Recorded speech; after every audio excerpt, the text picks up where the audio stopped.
Guys, hello everyone, नमस्कार आप सभी को।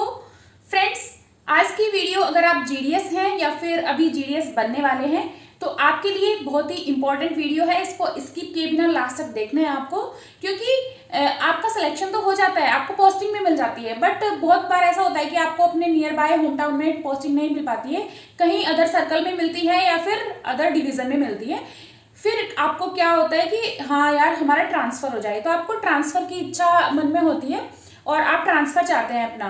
तो आपको देखना है कि डिपार्टमेंट ऑफ पोस्ट में जीडीएस का जो ट्रांसफर है वो कैसे कैसे होता है। इसके रिगार्डिंग अभी एक न्यू रूलिंग आई है। आप बहुत दिनों से हमसे बार बार क्वेश्चन पूछ रहे थे कि मैम जो जीडीएस का ट्रांसफर होता है रूल 3 के अंडर आता है, जो ये नेक्स्ट विंडो कब रीओपन होगा। तो हमारा एक ही आंसर था कि फ्रेंड्स ये मार्च में रीओपन होगा, क्योंकि अभी साल में 4 बार ट्रांसफर होने लगे हैं, मार्च में, देन जून, आफ्टर दैट सितंबर एंड दिसंबर। 4 बार आपका विंडो ओपन होगा और आप ट्रांसफर के लिए अप्लाई कर पाएंगे एंड आपका ट्रांसफर होगा। ठीक है फ्रेंड्स, तो उसी के रिगार्डिंग ये आज का नोटिफिकेशन है और इसमें बहुत इंपॉर्टेंट चेंजेस आए हैं। उन चेंजेस को भी जानना आपके लिए बेहद इंपॉर्टेंट है, इसलिए वीडियो में एंड तक बने रहिए। चलिए फिर देखते हैं। स्क्रीन पर आप देखिए कि ये 24 फरवरी 2023 का सर्कुलर है, डिपार्टमेंट ऑफ पोस्ट के जीडीएस सेक्शन की तरफ से ये रिलीज किया गया है और इसमें बताया गया है कि आपका जो ट्रांसफर का जो टाइमलाइन रहने वाला है, क्या क्या एक्टिविटीज किस टाइम पर होंगी। और इसके साथ साथ ही इसमें कुछ चेंजेस जो मैंडेटरी चेंजेस हैं और काफी इंपॉर्टेंट चेंजेस हैं, अब से पहले वो नहीं थे, वो भी हुए हैं, साथ ही वो भी हम आपको बताएंगे। इसलिए वीडियो में अंत तक जरूर बने रहिए। और वीडियो में आगे बढ़ने से पहले फ्रेंड्स फटाफट से सब्सक्राइब कीजिए चैनल, अगर आपने अभी तक सब्सक्राइब नहीं किया है या फिर फर्स्ट टाइम हमारी वीडियो देख रहे हैं तो आपको चैनल सब्सक्राइब करना बहुत जरूरी है, जिससे कि आगे आने वाली वीडियोस के नोटिफिकेशन भी आप तक पहुंच सके और आप इंपॉर्टेंट खबरों से अपडेट रह सकें। एंड देन फ्रेंड्स, आपको जरूरी है कि लाइक कीजिए वीडियो को और शेयर भी कीजिए एंड में। अगर आपको ये कंप्लीट वीडियो अच्छा लगता है तो अपने ऑफिशियल ग्रुप में या फिर अपने ऑफिशियल कलीग्स के साथ भी आप शेयर कर सकते हैं। चलिए फ्रेंड्स, बढ़ते हैं अपने टॉपिक की तरफ। अब सबसे पहले हम बात करेंगे, स्क्रीन पर देखिए आप, इसमें कुछ मैंडेटरी टाइमलाइंस दी गई हैं, जैसे कि जो डिवीजन है, डिवीजन अब जो वैकेंसी है जीडीएस की ट्रांसफर के अंडर जो आने वाली है वो कब अपडेट करेगा। तो फ्रेंड्स वो 1 से लेकर 7 मार्च तक की वो वैकेंसीज अपडेट का टाइम रहेगा। डिवीजन को वैकेंसी अपडेट करनी होगी ऑनलाइन पोर्टल पर। देन आता है कि आप यानी कि जीडीएस जो है, जो कि ट्रांसफर चाहते हैं, वो अपना रजिस्ट्रेशन एंड एप्लीकेशन फॉर्म कब फिल कर पाएंगे। तो उनके लिए डेट निर्धारित की गई है 10 मार्च से लेकर के 18 मार्च तक। वंस जो है आपका एप्लीकेशन फॉर्म सबमिट हो जाता है, बट बाय चांस आपसे कुछ मिस्टेक हो जाती है या फिर आप चाहते हैं कि आपने जो डिवीजन प्रेफरेंस दी है, डिवीजन प्रेफरेंस फ्रेंड्स आप एक ही डिवीजन के अंडर 10 प्रेफरेंसेस दे सकते हैं। तो अगर आप वो प्रेफरेंस चेंज करना चाहते हैं तो उसके लिए भी टाइमलाइन निर्धारित की गई है, जो कि 19 और 20 मार्च रखी गई है। यानी कि आपको इससे अपडेट रहना है और 19-20 मार्च के अंदर अपने मॉडिफिकेशन या करेक्शन जो भी आपको करना है वो एप्लीकेशन फॉर्म में कर लेना है। अगर आपने नहीं किया तो आपने जो एप्लीकेशन फॉर्म ऑलरेडी सबमिट कर दिया गया है वही फाइनल समझ लिया जाएगा। देन बात करते हैं verification of online applications by the divisions. मतलब जो आपने एप्लीकेशन फॉर्म सबमिट किया है वो डिविजन्स के द्वारा जो है वेरीफाई किया जाएगा और उसमें बहुत सारी चीजें देखी जाएंगी, वो भी हम आपको बता देते हैं क्या क्या चीजें डिविजन्स को देखनी है। ये है फ्रेंड्स, डिवीजन देखेगा कि जो 1 year of engagement period is complete और नॉट कंप्लीट। मतलब आपने क्या डिपार्टमेंट में 1 साल कंप्लीट कर लिया है, अगर कर लिया है तो वो रिकमेंड करेंगे आपका फॉर्म, अदरवाइज आपका फॉर्म रिकमेंड नहीं करेंगे अगर अभी आपको डिपार्टमेंट में जॉब करते हुए 1 साल नहीं हुआ है। फिर वो देखेंगे कि नंबर ऑफ रूल 3 अवेल्ड, यानी कि अगर आपने अब से पहले 2 बार ट्रांसफर ऑलरेडी ले चुके हैं, अगर बॉयज हैं तो 2 और गर्ल्स के लिए 3 चांस होते हैं इसमें। अगर आपने ये चांसेस जो है पहले ही अवेल कर लिए हैं तो भी आपका जो फॉर्म है वो नॉट रिकमेंड कर दिया जाएगा। और अगर आपने अभी तक 2 चांस नहीं लिए हैं और अगर गर्ल्स हैं 3 चांस नहीं लिए हैं तो आपका फॉर्म रिकमेंड किया जाएगा। आफ्टर दैट आता है कि आपका जो टीआरसी रहता है, एक तरह से जीडीएस का जो बेसिक पे को हम टीआरसी बोलते हैं। तो अगर आपका टीआरसी है वो इनकरेक्ट आपने फिल किया है तो भी आपका फॉर्म नॉट रिकमेंड कर दिया जाएगा। देन ये देखा जाएगा कि आपके अगेंस्ट कोई डिसिप्लिनरी या फिर क्रिमिनल केस पेंडिंग तो नहीं है, यानी कि डिपार्टमेंट का कोई कोर्ट केस वगैरह तो आपके खिलाफ नहीं चल रहा है, या फिर कोई क्रिमिनल केस पेंडिंग अगर रहेगा, इंक्वायरी अगर पेंडिंग रहेगा तो उस केस में भी आपका फॉर्म नॉट रिकमेंड कर दिया जाएगा और आपको ट्रांसफर नहीं दिया जाएगा।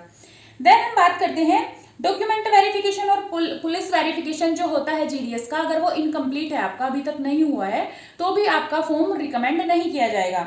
देन बात करते हैं इनएडिक्वेट इंगेजमेंट पीरियड, मतलब कि जो इंगेजमेंट का पीरियड है वो आपका इनएडिक्वेट है, यानी कि आपने जो भी पीरियड उसमें फिल किया है उसकी या तो डेट आपने गलत लिखी है, या फिर आपको जो है अभी कंप्लीट पीरियड नहीं हुआ है, 1 साल नहीं हुआ है, क्योंकि 1 साल जरूरी होता है फॉर्म फिल करने के लिए। तो उस केस में भी आपका ये नॉट रिकमेंड कर दिया जाएगा डिवीजन की तरफ से। देन बात करते हैं submitted spouse category certificate not correct. देखिए स्पाउस ग्राउंड पहले नहीं दिया जाता था जीडीएस को, बट अभी इसमें मेजर चेंज हुआ है कि आपको जो है स्पाउस बेस्ड ट्रांसफर भी दिया जाएगा। स्पाउस बेस्ड ट्रांसफर की भी कुछ कंडीशंस है, वो मैं थोड़ी देर में ही अभी आपको बताऊंगी। बट अगर आपको जो है उसके लिए सर्टिफिकेट जो सबमिट करना होगा, अगर वो करेक्ट नहीं है, इनकरेक्ट पाया जाता है उसमें कोई भी इंफॉर्मेशन, तो आपका फॉर्म नॉट रिकमेंड कर दिया जाएगा। तो फ्रेंड्स आई होप ये जो डिविजन्स जो चेक करेंगे वो चेक्स एंड मेजर्स आपको समझ आए होंगे, इसलिए आपको इनको ध्यान में रखते हुए अपना एप्लीकेशन फॉर्म जो है फिल करना है। तो फ्रेंड्स इसकी जो डेट है वो 21 से 24 मार्च तक है, डिवीजन जो चेक करेगा। देन आता है कि फर्स्ट लिस्ट। फ्रेंड्स एक मेजर चेंज और हुआ है, पहले सिर्फ एक लिस्ट ही रिलीज होती थी, जैसे आप एप्लीकेशन फॉर्म फिल करते थे उसके बाद जो है सिर्फ डिवीजन जो ये ऑनलाइन पोर्टल है उसके थ्रू एक ही लिस्ट रिलीज की जाती थी आपकी ट्रांसफर की। बट अब इसमें मेजर चेंज कर दिया गया है, अब आप जो है 2 लिस्ट आपको देखने को मिलेगी। तो उसमें हम देखेंगे कि फर्स्ट लिस्ट में किन किन कैंडिडेट्स को सेटल किया जाएगा एंड सेकेंड लिस्ट में किन किन कैंडिडेट्स का ट्रांसफर सेटल किया जाएगा। फ्रेंड्स देखिए जो फर्स्ट लिस्ट रहेगी जीडीएस ट्रांसफर की फर्स्ट लिस्ट आएगी, जो कि आप देख सकते हैं 15 अप्रैल को 27 मार्च को रिलीज होने वाली है, मतलब 27 मार्च को आपको लिस्ट देखने को मिलेगी फर्स्ट लिस्ट।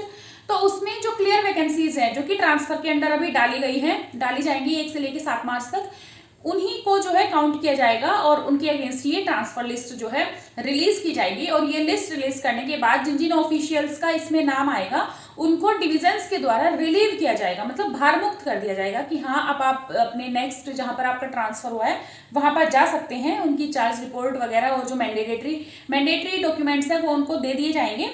तो ये जो काम होगा रिलीव करने का, भार मुक्त करने का, वो 15 अप्रैल को किया जाएगा। ठीक है फ्रेंड्स।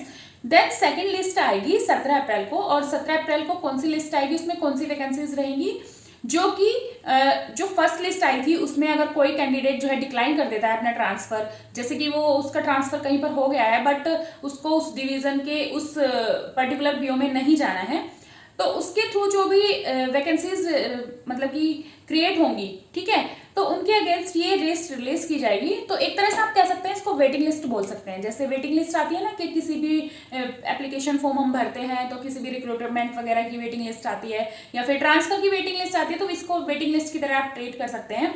ठीक है फ्रेंड्स। तो ये सेकंड लिस्ट आएगी जो कि 17 अप्रैल को रिलीज की जाएगी, और ये जो ऑफिशियल्स रहेंगे जिनको सेकंड लिस्ट में जो है सेलेक्ट किया जाएगा उनको 30 अप्रैल तक जो है रिलीव कर देना है। तो देख सकते हैं आप कि 13 दिन के अंदर अंदर जो है जिन जिनका ऑफिशियल्स का नाम आएगा लिस्ट में उनको डिविजन्स के द्वारा रिलीव कर देना है। आई होप फ्रेंड्स ये वाली इन्फॉर्मेशन आपको कंप्लीटली समझ आ गई होगी। अब हम बात करते हैं वैकेंसी कैलकुलेशन कैसे की जाएगी, मतलब कौन कौन सी वैकेंसीज इसमें कैलकुलेट की जाएगी, किन किन ऑफिशियल्स की। देखिए इसमें साफ साफ बोला गया है 4th पॉइंट में कि जो अभी शेड्यूल 1 चल रहा है, जीडीएस की जो रिक्रूटमेंट चल रही है जनवरी 2023 की, वो वाली जो वैकेंसीज है वो इसमें बिल्कुल भी कैलकुलेट नहीं की जाएगी। सिर्फ इसमें वो वैकेंसीज कैलकुलेट की जाएगी जो कि डिस्चार्ज के थ्रू, वॉलंटरी अगर किसी ने डिस्चार्ज दिया है, मतलब कि जैसे रिजाइन देते हैं ना कि अगर हमारी कहीं और जॉब लग गई है तो हम रिजाइन कर देते हैं, तो उससे क्या है कि वैकेंसी क्रिएट हो गई, वैकेंसी अवेलेबल हो गई, तो उस पर जो है ट्रांसफर दिया जाएगा। देन हम बात करते हैं कि प्रमोशन के थ्रू, यानी कि मान लेते हैं कि आप जीडीएस है, जीडीएस से पीए बन गए, जीडीएस से एमटीएस पोस्टमैन कुछ भी बन गए आप डिपार्टमेंट ऑफ पोस्टमैन, तो भी आपकी वैकेंसी वो खाली हो गई है, उस वैकेंसी पर ट्रांसफर दिया जाएगा। एंड देन बात करते हैं जैसे कि आपका डेपुटेशन कर देते हैं या तो आईपीपीपी में कर देते हैं या फिर एपीएस में कर देते हैं, तो उस केस में जो है उन वैकेंसीज के अगेंस्ट जो है ये ट्रांसफर अलॉट किए जाएंगे।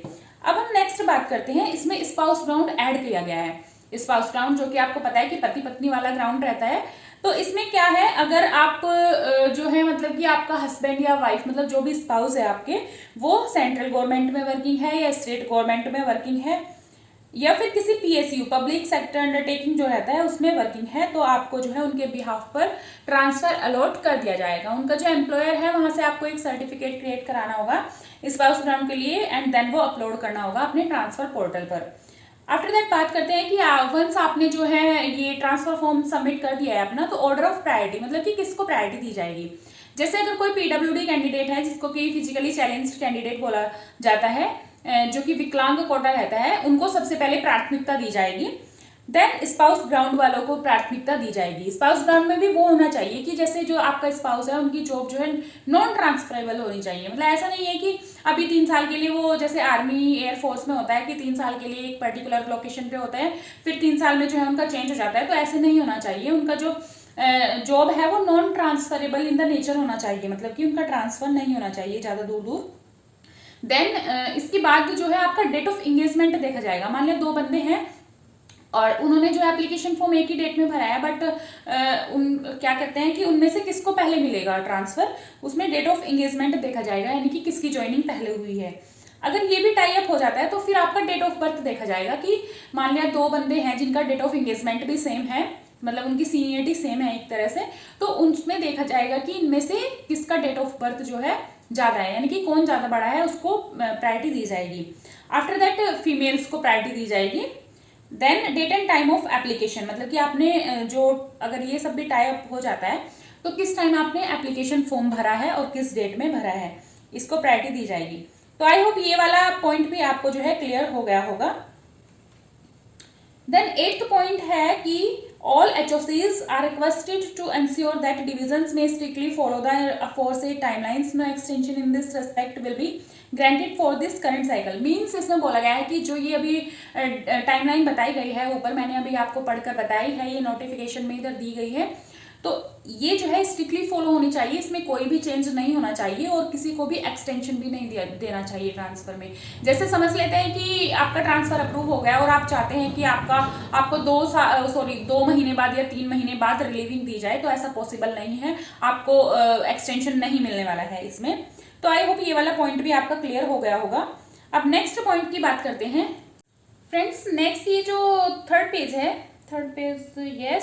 है, इसमें इंस्ट्रक्शंस दिए गए हैं कि आपको कैसे एप्लीकेशन फॉर्म जो है सबमिट करना है, इसके रिगार्डिंग है, जो कि काफ़ी इंपॉर्टेंट भी है, बट इसके मेन पॉइंट जो है मैं आपको बता देती हूँ, अदरवाइज आप इसको खुद भी रीड कर सकते हैं, मैं भी एंड में प्रोवाइड करा दूंगी कंप्लीट सर्कुलर आपको, आप देख सकते हैं अच्छे से इसको जूम करके एंड स्क्रीनशॉट लेके। तो फ्रेंड्स सबसे पहले ए पॉइंट में बोला गया है कि आपको आपका जो मोबाइल नंबर है वो अपडेट कराना बहुत जरूरी है, जो कि डिवीजन के थ्रू होगा। आपको इसके लिए डिवीजन में जाना होगा, डिवीजन ऑफिस में, और उनको बोलना होगा कि आप हमारा ये वाला मोबाइल नंबर जो है ऑनलाइन रूल 3 ट्रांसफर पोर्टल पर अपडेट कर दीजिए, तो वो आपका मोबाइल नंबर अपडेट कर देंगे। अदरवाइज आप मेल वगैरह भी कर सकते हैं एंड टेलीफोनिकली कॉन्टैक्ट करके डिवीजन ऑफिस में बोल सकते हैं। ओके गाइज, अगर आप ऐसा नहीं करेंगे तो फिर आपका जो लॉगिन आईडी है और आपका जो पासवर्ड है वो क्रिएट नहीं हो पाएगा, क्योंकि आपका जो ओटीपी आएगा वो मोबाइल नंबर पर ही आएगा, तभी आप जो है अपनी लॉगिन आईडी डाल करके एंड देन इसमें पासवर्ड जो है क्रिएट कर पाएंगे और आपकी रिक्वेस्ट आईडी जो है जनरेट हो पाएगी। इसलिए मोबाइल नंबर जो है अपडेट कराना मैंडेटरी है आपके लिए। एंड देन बात करते हैं कि जो जीडीएस है, इसमें काफ़ी सारी चीज़ें मैंने ऑलरेडी आपको बता दी है कि 1 साल आपको हो जाना चाहिए आपकी सर्विस को, तभी आप इस फॉर्म को फिल कर सकते हैं, अदरवाइज आपका फॉर्म जो है रिजेक्ट कर दिया जाएगा। एंड मैक्सिमम जो है आप एक सर्कल के अंदर, एक डिवीजन के अंदर 10 प्रेफरेंसेस दे सकते हैं। ऐसा नहीं है कि आपने एक डिवीजन के अंदर 1 प्रेफरेंस दे दी, दूसरे डिवीजन के अंदर 1 या 2 प्रेफरेंस दे दी, ऐसा बिल्कुल नहीं है। एक ही डिवीजन के अंदर आपको 10 प्रेफरेंसेस देनी होगी, 1 division in any circle. Okay guys, I hope ये वाला भी पॉइंट आपको क्लियर हो गया है। देन आपको बोला गया है कि आप मॉडिफाई कर सकते हैं अपने फॉर्म में, जो कि ऊपर डेट दी गई है, मैंने बताया अभी आपको 17 और 19 शायद दी गई है, जो भी दी गई है आप देख सकते हैं सर्कुलर में, मैंने अभी बताया भी था। एंड देन बोला गया है कि स्पाउस ग्राउंड अगर आपका है, मतलब कि आपका जो स्पाउस है वो जीडीएस है या फिर डिपार्टमेंटल स्टाफ में वर्किंग है, सेंट्रल गवर्नमेंट, स्टेट गवर्नमेंट या फिर पब्लिक अंडरटेकिंग में वर्किंग है कहीं पर भी, तो आपको जो है स्पाउस ग्राउंड सर्टिफिकेट जो है सबमिट करना होगा एंड देन आपको जो है इसमें प्रायोरिटी दी जाएगी ट्रांसफर में।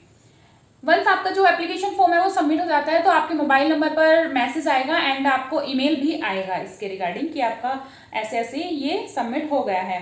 देन हम बात करते हैं, फर्स्ट लिस्ट आएगी, देन सेकंड लिस्ट आएगी, एंड ये देख सकते हैं, अगर आपकी जो लिस्ट आती है और उसमें आपका नाम आ जाता है एंड ऑनलाइन ट्रांसफर पोर्टल में भी आपका नाम आ जाता है, बट आप जो है रिफ्यूज कर देते हैं आपका ट्रांसफर, तो आपका एक चांस जो है अवेल समझ लिया जाएगा, मतलब कि आपको एक चांस मिल गया है ऐसा समझा जाएगा। और सिर्फ आपको 2 ही चांस मिलते हैं बॉयज के केस में, एंड गर्ल्स के केस में आपको सिर्फ 3 चांस मिलते हैं।